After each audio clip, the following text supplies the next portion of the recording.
Hola, hola, ¿qué tal? Bienvenidos, gracias por acompañarnos. Yo soy Álvaro Pérez Catar y esto es A ver si nos entendemos. La idea es explorar distintos temas y sumergirnos en poco tiempo y pocas palabras en nuestras mentes, emociones y dinámicas como sociedad. Además, conocer la historia inspiradora de personas que hacen posibles realidades que otros creían que no iban a ser posibles. Es el caso del empresario Alberto Folmer, nuestro invitado de hoy. Vamos a conocer un poco más acerca de él. Alberto Folmer es un empresario venezolano copropietario de la empresa Santa Teresa y de la central El Palmar, dedicadas a la preparación de bebidas y azúcar. Ingeniero civil egresado de la Universidad Metropolitana en 1996 y con estudios en finanzas y liderazgo global por las universidades de Chicago y Harvard.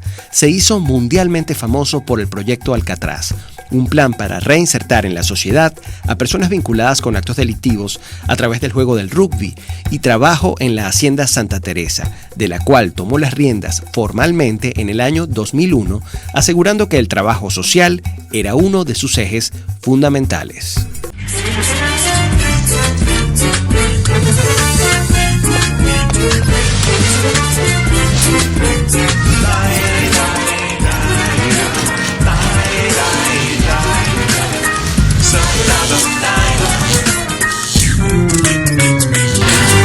Alberto Folmer es nuestro invitado hoy. Alberto, bienvenido, hermano. Gracias por estar aquí. Gracias por la invitación. Qué gusto conversar contigo por segunda vez, ahora en formato televisión, pero sobre todo para hablar más que de, digamos, de la perspectiva empresarial, que por supuesto nos interesa muchísimo, conocer a la persona que está a cargo, la quinta generación a cargo de una empresa familiar como Santa Teresa. Yo quisiera comenzar por ahí, porque cuando hemos tenido oportunidad de conversar, no solamente para la radio, sino también para mi libro, tú me contabas que tú verdaderamente nunca te preparaste para eso. Tú no querías estar a cargo de la empresa que hoy, sobre la cual hoy lideras. No, la verdad es que no pensaba que tenía las competencias para estar ahí. Yo siempre había sido, no sé, como aventurero, había estado en la calle, el monte, o sea, me gustaba recorrer el mundo y Venezuela. Y la verdad es que yo me veía la verdad es que me veía como fotógrafo, como arqueólogo, me veía como, qué sé yo, terminé siendo ingeniero civil y empiezo justamente como ingeniero civil, no, perdón, siendo ingeniero civil, trabajando en la gobernación de Miranda, y antes de eso pasé un buen tiempo en Carapita, en temas de construcción alternativa, lo que llaman autoconstrucción. De repente un día recibo un llamado de mi papá que me pide que entre en la compañía, que de alguna forma yo iba a hacer una ficha para el presidente ejecutivo de ese momento. No voy a entrar en detalle para qué, pero era obviamente una jugada de esas políticas internas de la compañía, donde yo más bien me veía como un instrumento. El hecho es que entro, me pusieron en recursos humanos, no me gustó, pasé creo que 6 horas ahí, me pasan luego necesitaban un supervisor del tercer turno, del turno nocturno en envasado. Yo dije, mira, ponme donde haya más acción. Total que me ponen ahí de supervisor del tercer turno. Pasé prácticamente 4 meses viviendo de noche. Y luego me pasan a exportaciones. Cuando termina el tercer turno, me ponen a reestructurar exportaciones. Bueno, total que en exportaciones empiezo básicamente cambiando, haciendo que diera la suma, porque estábamos prácticamente estábamos en muy pocos mercados y teníamos un portafolio que estaba perdiendo plata, total que hubo que reestructurar eso y como al año y medio ya nosotros veíamos en toda la compañía que veníamos en una crisis financiera, pero además una crisis estratégica, una crisis de portafolio. Bueno, teníamos problemas con nuestros competidores y ahí la compañía pierde más de 2/3 partes de su patrimonio, o sea, prácticamente en una quiebra técnica.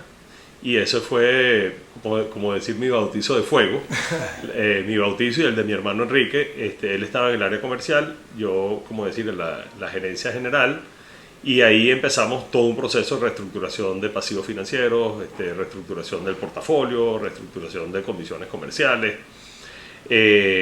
negociación con todas las partes, porque estaba la banca acreedora, estaban clientes, proveedores, estaban socios financieros, socios internacionales. Bueno, había que negociar con todo el mundo, con el sindicato, con el CENIAT. Bueno, en esa época era el ente fiscal que todavía no había cambiado de nombre. Y bueno, ese fue el bautizo de fuego, y ahí justamente esa reestructuración después migró. Después de la reestructuración empezamos justamente con todo el tema de la ¿cómo decir?, la construcción de una nueva cultura organizacional.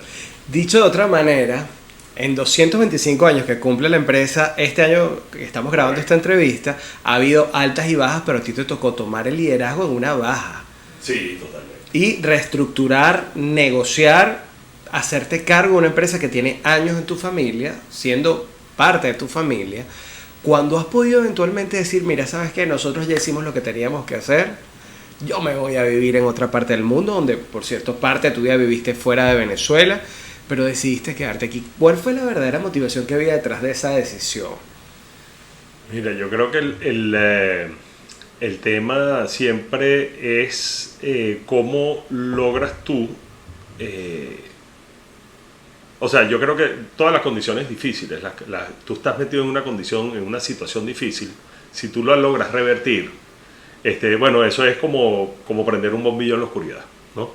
Y poder hacer eso a mí me parecía que tenía muchísimo sentido. Yo creo que también, te voy a confesar hoy, un par de décadas después, que probablemente era también como demostrarme a mí mismo, demostrar incluso de repente hasta a mi papá, que yo sí era capaz de hacer una transformación como esa, que yo mismo no pensaba que era capaz de eso, pues. Y yo creo que el reto, y siempre he sido de retos, me han encantado los retos, sobre todo los casos imposibles, me parecen muy atractivos, porque siempre tienes las apuestas en contra, y cuando tienes las apuestas en contra, muchas veces puedes generar esa sorpresa. Pero los retos no se hicieron esperar, y no solamente fue el reto de reestructurar esa compañía familiar que venía en una etapa baja, dura, difícil, sino se fueron presentando otros episodios quizá aún más duros o tan duros como este, que tú supiste sobreponerte a ellos, darle la vuelta a la tortilla y además entregarte un proceso que entiendo que te transformó a ti mismo, y me refiero al proyecto Alcatraz. Sobre eso me gustaría que habláramos en la próxima parte. Ya venimos con más, a ver si nos entendemos. Continuamos con más, a ver si nos entendemos. Hoy con Alberto Folmer. Hablábamos de los retos y de cómo, de alguna manera, si no te buscan o los buscas, te encuentran. Y tú asumiste como un reto la reestructuración de la empresa familiar.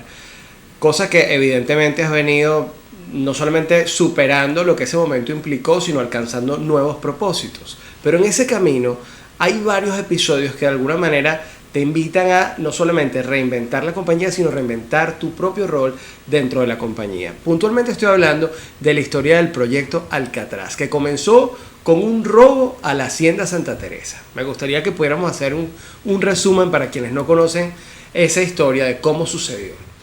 Mira, en el año 2003, a mí me llaman un día y me informan que un grupo de muchachos pertenecientes a una banda le habían hecho una emboscada en realidad era el supervisor de seguridad de Santa Teresa, le habían quitado el arma, lo habían golpeado salvajemente, le habían quitado el radio, lo iban a rematar al final y felizmente se le encasquilla la pistola al que lo iba a rematar, y el otro que estaba ahí le dice, déjalo así, ¿no?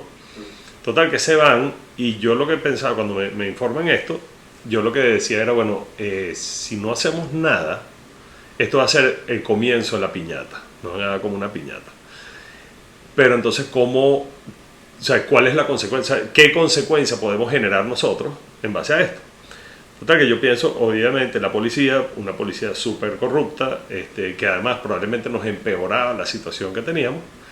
Pensé en, bueno, tú sabes, todo el panorama completo, el abanico completo de opciones. Por supuesto que la mayoría las descarté.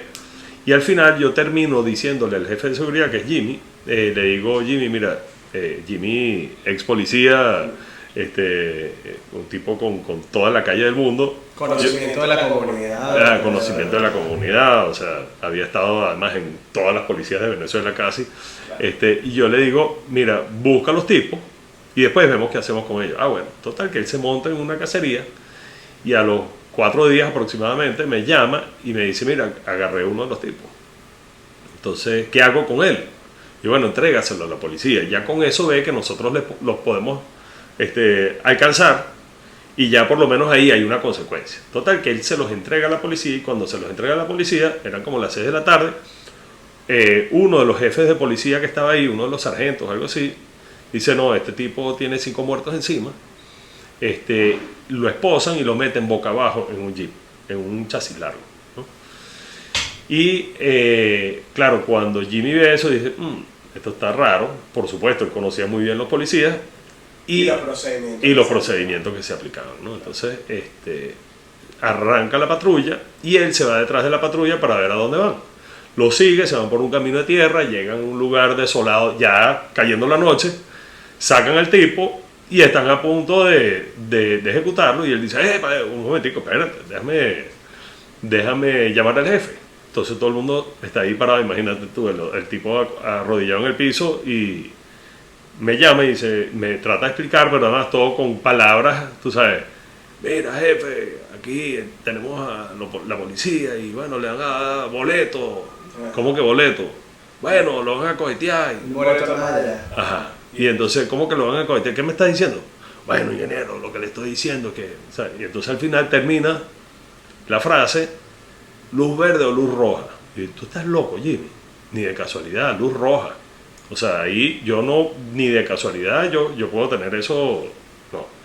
Tienes que hacer lo que tengas que hacer. Total, que él se pone a negociar con los policías, llamadas vienen, llamadas van, hasta que finalmente me dice, bueno, ya me entregaron el tipo, ¿qué hago con él?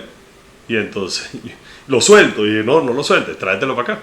Yo estoy en la oficina de Santa Teresa, y él llega con este muchacho.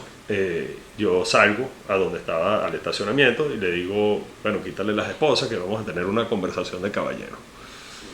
Y entonces ahí este joven y yo tenemos una conversación y yo lo primero que le pregunto es, ¿qué quieres tú? ¿No? Y no es qué quieres tú en la vida, sino qué quieres tú. Y él se queda así como que, ¿cómo? Entonces, ¿qué quieres tú? Y entonces empiezo a explicarle.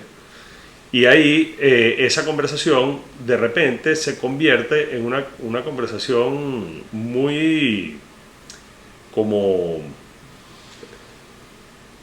privada, muy personal con él. Y entonces al final me dice, no, yo lo que quiero es ayudar a mi mamá, ¿no?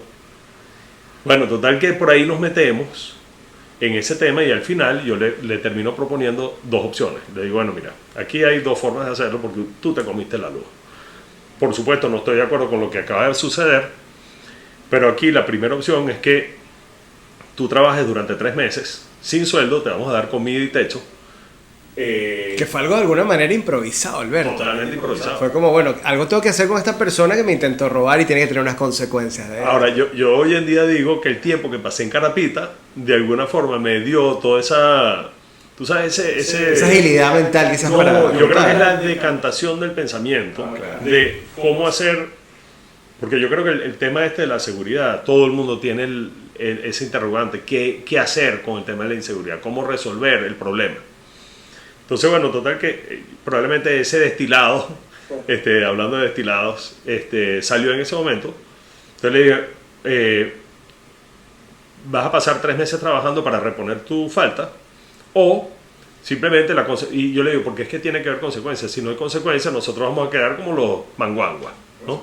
Y puede venir otro que vio que no hubo consecuencias de esto y se repite. De aquí es para abajo, ¿no? Claro. Entonces, y la otra opción es que yo te entregue a la policía, que es lo legal, ¿no?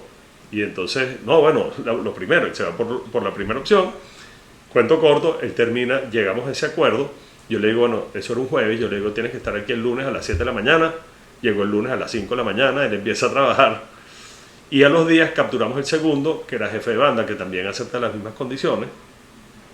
Y a los a los 10 días, en una reunión conmigo, me pide si podemos incluir a unos 2 o 3 amigos. Total que decidimos ir al lugar donde íbamos a tener la entrevista con los 2 o 3 amigos y resulta que está la banda completa, que eran 22.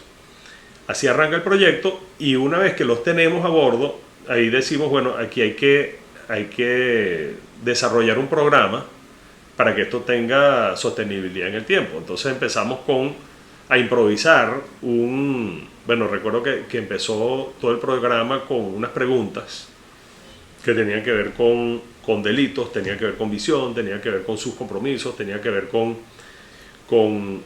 por qué estaban ahí, ¿no? Eso eran las 4 preguntas. Y después de eso,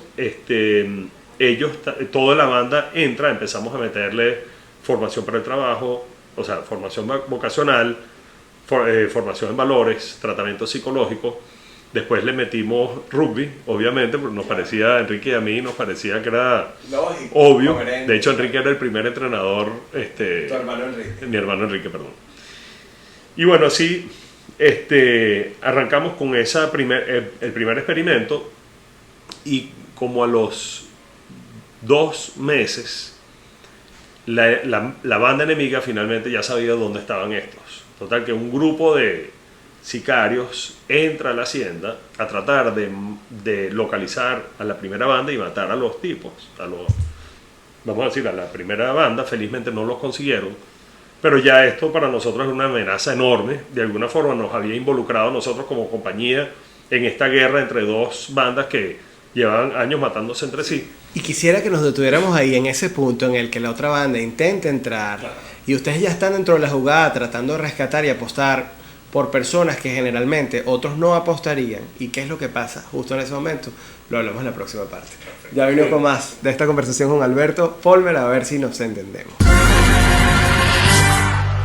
De vuelta con más, a ver si nos entendemos, hoy con Alberto Folmer. Quedamos en ese punto, Alberto, en el que 2 bandas enemigas, una de ellas está fuera de la hacienda y otra está... Ustedes están apostando por su recuperación, su reinserción en la sociedad, les están dando herramientas y la banda enemiga sabe que están ahí, intentan entrar y ocurre una suerte de enfrentamiento que no pasa a mayores, pero ¿cómo reaccionan ustedes ante ese reto? Si ya venías de un reto de levantar la empresa familiar que estaba en un momento difícil, se suma un intento de robo, ¿qué hacer?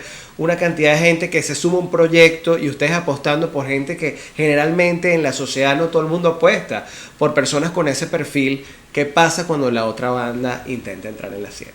Bueno, entra esta banda y empieza, claro, nadie los vio, no, mentira, hubo una gente que los vio, supuestamente se robaron un carro para hacer la operación, pero entonces lo peor es que el run run que había en la comunidad es que era el patapiche, ¿no? Y el patapiche tenía una fama en todo el eje en una de las zonas más peligrosas de Aragua y de Venezuela. Era, por decirte, la persona más temida. Oye, si estaba él metido, eso era prácticamente seguro que iba a pasar algo terrible. Por supuesto, nosotros nos asustamos muchísimo, nos asustamos por la banda que los podían matar, sobre todo por todo lo que estábamos haciendo, pero también por nosotros, porque qué implicaciones tenía esto, ¿sabes? En qué paquete nos habíamos metido, ¿no? Claro. Bueno, total que ahí, un día estamos hablando Jimmy y yo, no, ya recuerdo, estábamos hablando con la banda completa, estábamos Jimmy, estaba la banda, Jimmy y yo. Estamos hablando, recuerdo, era el segundo mes, era el cierre del segundo mes, hablando de las cosas positivas, las cosas a mejorar, yo no sé qué, y en eso se levanta uno de los líderes de la banda, le decíamos el muñeco, él sigue vivo, por supuesto, gracias a Dios. Y él dice, mira, jefe, todo esto está muy bonito, pero nosotros dentro de un mes salimos a la calle y resulta que está esta otra banda y ellos nos están buscando ahorita para matarnos, pasó esto y esto y esto. ¿Qué van a hacer con ellos? ¿No? Y entonces yo me quedo pensando y bueno, ¿qué propones tú? Y entonces él dice, no, hay que matarlos a todos esos desgraciados, todos esos son sicarios, son peligrosísimos, mucho peor que nosotros. Bueno, total que después de su descripción y de toda la descripción de la banda, Jimmy y yo nos fuimos así como golpeados, como si nos hubiesen pegado un mandarriazo por la cabeza. Y nos quedamos sin habla. O sea, recuerdo que nos fuimos del lugar de esa reunión hasta la hacienda y nos fuimos como...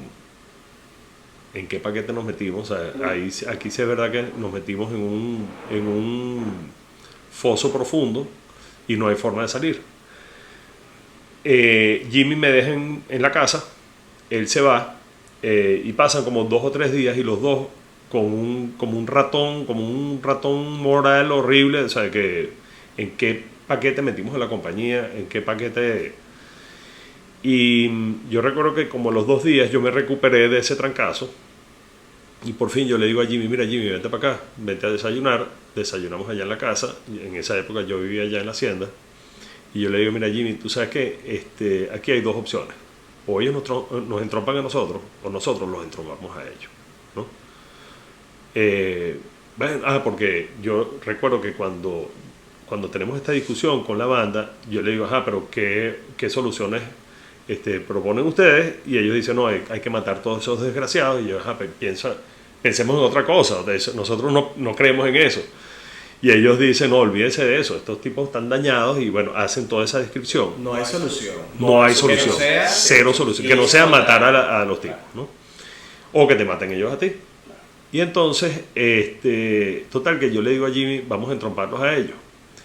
Y entonces, bueno, pero ¿qué estás pensando? Y bueno, no sé, vamos a tratar de hablar con el líder. Bueno, ¿y quién va a saber? Bueno, estos saben quiénes son los líderes. Vamos a preguntar quién es el líder del lado de allá. Total, que hablamos con mentira.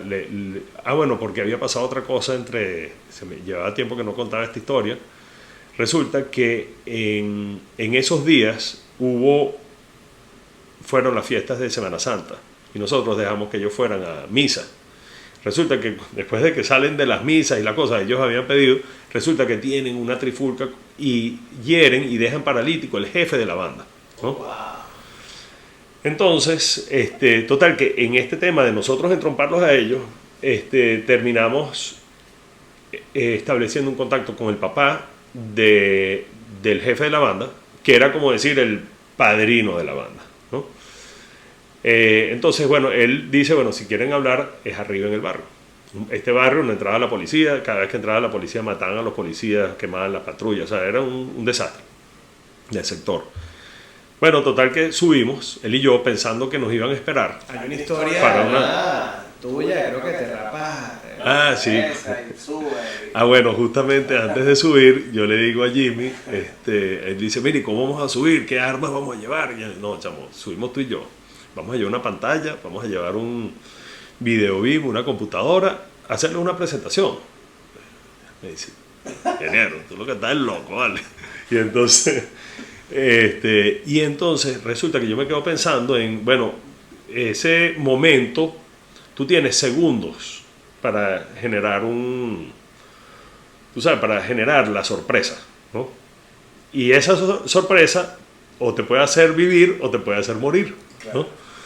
Y entonces yo me quedo pensando esos días antes, cuando finalmente tenemos contacto con el papá del líder de la banda, que nos dice, no, es allá arriba, era un miércoles, recuerdo. Y entonces, típico, pasé 2 o 3 días psicoseado con la cosa, y por fin el día antes le digo a Jimmy, mira Jimmy, me voy a rapar el coco, voy al barbero, me rapé el coco, y le digo, te vas a poner el mejor flu que tengas, ¿no? Un flu, imagínate tú, un catire rapado, con flu, con Jimmy, que más bien nos dicen black and white, ¿no? Jimmy también 2 metros de alto, también rapado con flu, y resulta que entramos en un carro destartalado al barrio, y claro, cuando llegamos todo el mundo se nos queda viendo así como que, y yo me bajo, ¿sabes? Las pantallas esas, o sea, que son como de rodillo, no sé cómo se llama eso. Para retroproyector. Ajá, para retroproyector. Bueno, total, que yo me bajo con eso que parecía una bazooka, ¿no? Todos estos tipos empistolados, y de repente yo veo a uno que está ahí como que pensando a ver si nos entrompa o no, y yo le digo, mira mi pana, búscame una mesita.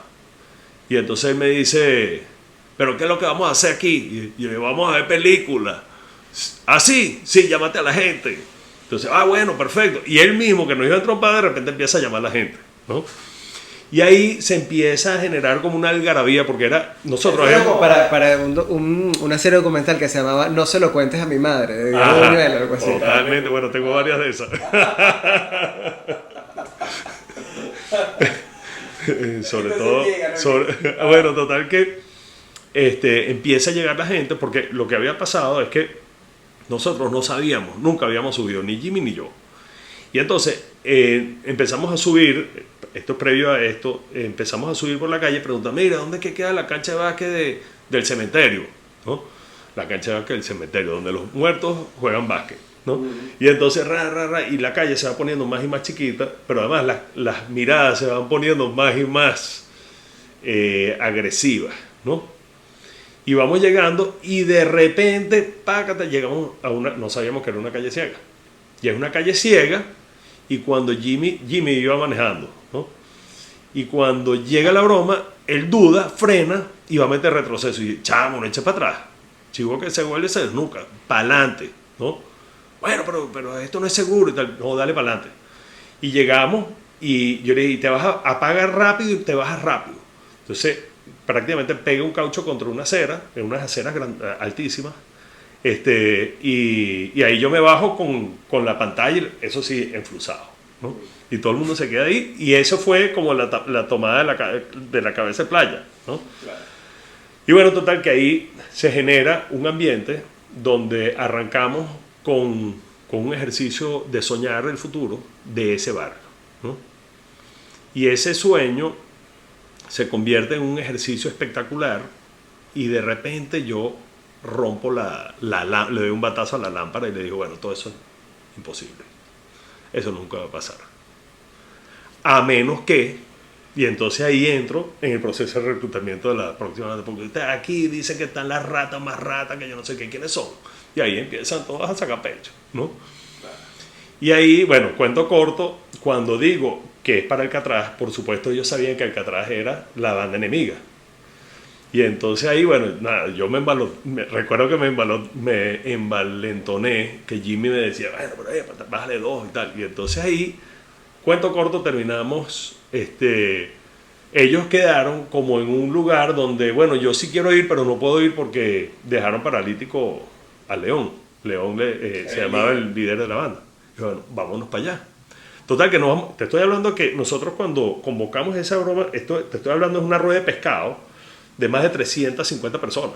O sea, esto era un grupo grande, todo el barrio había. Jimmy y yo enflusados con la pantalla haciendo un video, una presentación video. De hecho, dejamos la computadora, el video, todo ahí, y ahí no se perdió nada, ¿no?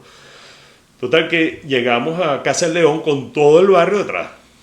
Y yo le digo al León, mira, esta es la situación. Ustedes pueden seguir matándose si quieren. Yo no quiero nada, cero. Los que van a morir son ustedes y los chamos que están allá. O pueden cambiar la historia, ¿no? Está en tus manos. Y él estaba como en una terracita, en un balconcito afuera de su rancho, metido en este barrio. Por supuesto, paralítico de la cintura para abajo, en la cama, ya se había medio sentado, o sea, estaba como apoyado. Y cuando yo le digo eso, el tipo se me queda mirando así, mira ese gentío, imagínate, 350 personas enfrente de la casa, y de repente saca la mano y me dice, dale, sí va. Y ahí se viene justamente la banda más peligrosa del municipio. Empezamos a trabajar con ellos por separado, hasta que un día, pasan como 3 meses por separado, porque ellos todavía se querían matar. Y entonces, por ejemplo, pasaba una banda en el autobús y los otros estaban a pie y decían, está muerto, ¿sabes? Espérame, que yo no sé qué. O sea, se gritaban cosas entre ellos. Había amenaza. Y en paralelo, por supuesto que había otra película, Alberto, que era tu propia vida personal. Es decir, tú estabas metiendo dentro de la Hacienda Santa Teresa a 2 bandas que estaban en conflicto. Tenías una empresa de la cual hacerte cargo y una familia que a lo mejor estaba expectante entre las decisiones que tú estabas tomando. No quiero que abandonemos el cuento de lo que pasa luego cuando estas bandas se encuentran, pero quisiera hacer un breve inciso sobre qué pasaba en la película de tu vida personal y tu compañía. No, es muy relevante porque lo primero que pasó fue que mis hermanas me empezaron a regañar, a decir, pero tú estás loco, o sea, ¿cómo vamos a estar metiendo nuestros niños, nuestros hijos, allá en la hacienda? Ya echaste a perder la hacienda, no hay forma de entrar allá. Los mismos trabajadores decían, oye, ahorita ustedes están protegiendo a los que asaltaron o mataron o yo no sé qué. Y, o sea, era un dilema muy grueso. Vamos a quedarnos con ese dilema. Okay. Hacemos otra pausa y en la próxima parte hablamos de cómo se presentaba esa confrontación familiar mientras que habían dos bandas enfrentándose en la Hacienda Santa Teresa. Ya venimos con más, a ver si nos entendemos.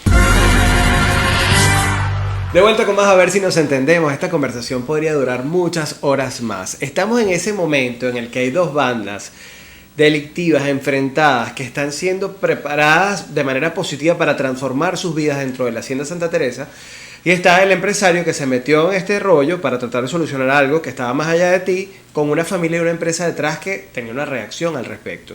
Tus hermanas decían, ¿cómo vamos a llevar a nuestra familia para la hacienda ahora que eso está pasando? En la empresa, ¿qué pasaba?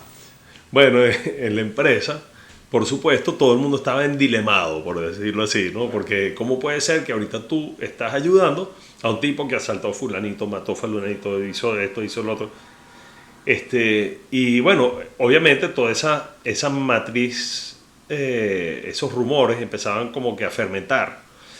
Y un día me llega un comentario de que el que está generando esa matriz, el que está fomentando la matriz, es uno de los líderes del sindicato. Y entonces yo pienso, bueno, ¿cómo lo debo enfrentar? Porque le puedo decir, mira, que yo no sé qué, que sabe. Pero como son las cosas del destino, de la providencia, resulta que me lo encuentro un día solito, no estaba con el resto del sindicato, no estaba. Y yo, mira, Tirso, ven acá, ¿no? ¿Qué pasó? Me dijeron por ahí que tú andas diciendo que el proyecto es una porquería, que yo no sé qué, que estamos... No, bueno, tal. No, bueno, pero ¿lo estás diciendo o no lo estás diciendo? Porque me ha llegado demasiada fuente, ¿vale? Y entonces me dice, bueno, sí, es verdad, porque es que esto, que lo otro y tal. Y dice, bueno, mira, muy sencillo. Si el proyecto, como dices tú, no funciona, vamos a hacer algo. Vamos a clausurar el proyecto, pana, y que todos esos malandros se regresen para la calle. ¡No! ¿Estás loco? Y nos vas a meter otra vez en problemas. Ajá, pero yo no te estoy entendiendo. Tú estás diciendo que es una porquería, ¿no? Pero ¿han caído los homicidios? No, bueno, sí han caído. ¿Han caído los delitos violentos? Sí, bueno, sí han caído. Entonces, vamos a trabajar juntos, pana. Además, hay que tener en cuenta que la hacienda está ubicada en el Consejo de Estado de Aragua, que la mayoría de la gente que trabaja dentro de la hacienda es gente que de alguna manera está vinculada con la comunidad aledaña y que se beneficia directo o indirectamente de todo lo que pasa, incluso de ese proceso, ¿no? De la negociación que ustedes estaban iniciando. Totalmente. Bueno, al principio la gente no lo entendía porque era como una contradicción emocional, claro, que nos pasa muchas veces cuando estás en procesos de entenderse, como dice el programa. Porque además, ¿con quién vas a negociar tú? Siempre vas a negociar con alguien que piensa diferente a ti, porque si estuviera de acuerdo contigo no tenés nada que negociar, ¿no? Entonces, el punto aquí es que, bueno, te cuento porque estábamos en esa parte de la historia donde están las dos bandas. Claro, están confrontadas, pero digamos, ya nos contaste qué pasaba dentro de la compañía con el tema del sindicato, lo que decía tu familia. Ahora, ¿qué pasa con estas dos bandas que están enfrentadas y están siendo de alguna manera preparadas por ustedes para transformar su vida? Pequeño detalle, ¿no? Porque resulta que no solamente era la familia y la empresa donde habían esos dilemas, sino en las mismas autoridades. Porque decían, bueno, de hecho había una matriz de opinión que se generó, que yo supuestamente estaba montando un ejército de malandros para tumbar a Chávez. Entonces teníamos todos los órganos de seguridad del Estado como que investigándonos que por qué estábamos en esto. Pero además de eso, habían otros que estaban buscando a muchos de estos personajes, porque, bueno, ya tú sabes cómo lo estaban buscando, y resulta que nosotros los estábamos protegiendo de una salida violenta. Entonces, teníamos, y además nosotros amenazados también por la policía y por otros órganos, ¿no? Entonces, bueno, yo fui interrogado 6 veces, ¿no? Y bueno, para no entrar en detalle, sigo con el tema de las dos bandas. Estas dos bandas, entonces teníamos que mantenerlos por separado, para que no se vieran, no se encontraran, porque podía pasar una desgracia. Hasta que un día teníamos un evento en la hacienda, un evento de rugby, y yo me doy cuenta, la banda 1 iba a estar jugando en el torneo donde habían unas 3.600 personas de espectadores, y la banda 2 no tenía el nivel todavía para participar. Entonces ellos iban a estar, no de espectadores, pero iban a estar, o sea, todas las energías nuestras iban a estar en el torneo, y no sabíamos qué podía pasar con la otra banda. Entonces yo de repente le digo a Jimmy, ¿tú te diste cuenta? Mañana tenemos este torneo, aquí puede pasar cualquier cosa. De repente hay un partido donde está jugando la primera banda y entran estos tipos, unos pistoleros, y matan a 5 o 6 personas en frente de 3.600 personas. O sea, terminan, nos dañan el torneo. Total, claro. Una desgracia. Entonces yo le digo, este es el momento para entroparlos. La segunda banda ya lleva 2 meses, como decir, internos, y total que los metimos un cuartico. Primero metimos un grupo sin decirle que iba el otro, después metimos el otro sin decirle que estaba el primer grupo ahí. Era un cuarto muy pequeño, y bueno, te puedes imaginar, claro, los habíamos raqueteado todos para estar seguro que no estuvieran armados, y yo me pongo al frente de la sala y le digo, bueno, caballeros, hoy los invitamos a los 2 grupos, les dijimos que íbamos a ver unos videos de rugby, porque mañana arranca el torneo. Es verdad, pero antes de eso, yo quiero matar la culebra, ¿no? Porque aquí me han dicho que hay una culebra. Entonces, dígame, ¿cuál es la culebra? Claro, ahí yo creo que ni siquiera me escucharon, estaban todos viendo el piso. Claro, porque se encuentran las dos bandas en pánico en un momento de suma tensión. Yo recuerdo que había uno que estaba sentado al lado de otro que le había metido a él 14 tiros, ¿no? Y le había vaciado un ojo, ¿no? Había otro que le había matado a la mamá. O sea, muertos, muchos muertos de lado y lado. Y entonces te podrás imaginar la carga emocional que había en esa sala. Y por fin, bueno, yo sigo diciendo cuál es la culebra, nadie dice nada. Y por fin yo digo, bueno, aquí o no hay culebra o no hay agallas, por llamarlo así, ¿no? Y entonces yo me voy por esa vía, empiezo a decir, no, que supuestamente los tipos más malos, que yo malo, malote, y resulta que no. Aquí, cuando es la hora de la verdad, no son capaces de decirse las cosas, ¿no? Como caballero. Entonces me voy por ese camino hasta que de repente el famoso Patapiche levanta la mirada molesto y me dice, ingeniero, no nos tienen que insultar, ¿no? Y yo sí puedo insultarlo, yo sí tengo el derecho a insultarlo, porque ninguno de ustedes ha tenido el guáramo de decir cuál es el problema. Bueno, yo sí lo tengo. Bueno, vente para acá, pues, ¿no? Y él se viene, va pasando, porque esto era hombro contra hombro, enemigos, o sea, imagínate 60 matones en un cuartico chiquitico, ¿no? Entonces va abriéndose paso hasta que por fin llega donde estoy yo, y yo digo, ok, este es el líder de la banda 2, de la del cementerio, ¿qué pasa con la otra banda? Y ahí se levanta el líder de esa banda, y yo les digo, bueno, yo sé que ustedes son capaces de matarse, yo no tengo ninguna duda de que son suficientemente valientes para matarse. Ahora, mi pregunta es si son lo suficientemente valientes para perdonarse, ¿no? Y ahí, por supuesto, nada como ponerle presión a 2 líderes de banda, los 2 dicen, claro, ajá, sí, claro, demuéstralo, güey. Entonces los 2, mirando el piso, dicen, sí va, ¿no? Y yo, no, eso no funciona. Otra vez. Los 2 miran al piso, sí va, ¿no? Y yo, no, eso no funciona. Tienen que sentirlo, tienen que... Y vuelven a hacer lo mismo como 7 veces. Hasta que finalmente yo digo, mira, esto funciona así. Ustedes se dan la mano, se miran a los ojos y se dan una palabra caballero, ¿no? Y de repente estos 2 tipos que ya se habían disparado uno al otro, los 2 tenían tiros del otro, ¿no? Resulta que los 2 tipos se dan la mano y ninguno de los 2 lograba levantar la mirada. Los 2 se quedaron pegados ahí mirándose las manos. Por lo menos para mí, yo lo sentí como más de un minuto. En silencio, todo el mundo en la sala, los 60 tipos estos de las 2 bandas que llevan años matándose, mirando esto, así como con una tensión brutal, y no lograban levantar la mirada, ¿no? Y de repente pasa como el minuto y empiezan gradualmente a subir la mirada de la mano al antebrazo, al codo, al pecho, al hombro, hasta que de repente se cruzan las miradas. Cuando finalmente se cruzan las miradas, los dos les da como un corrientazo, ¿no? Y los dos dicen, ¡sí va! ¿No?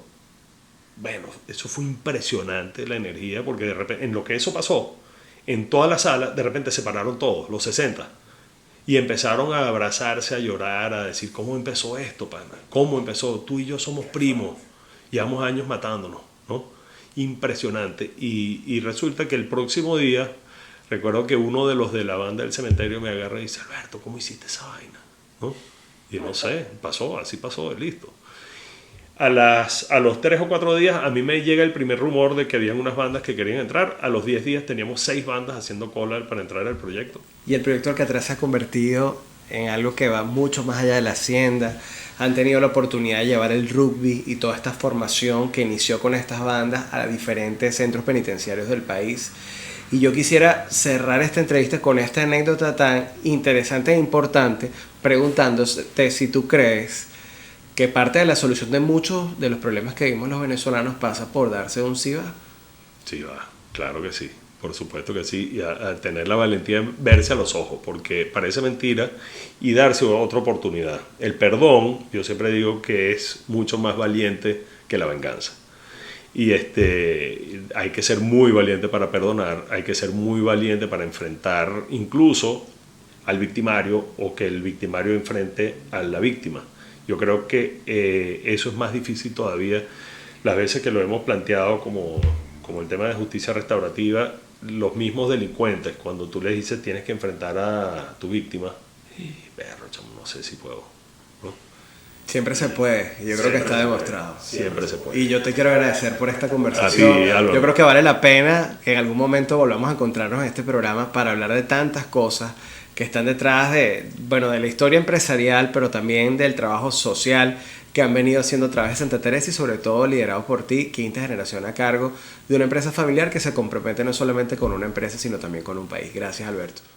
Gracias a ti, Álvaro. Siempre un gustazo conversar contigo. Vale, excelente. Gracias. Qué chévere.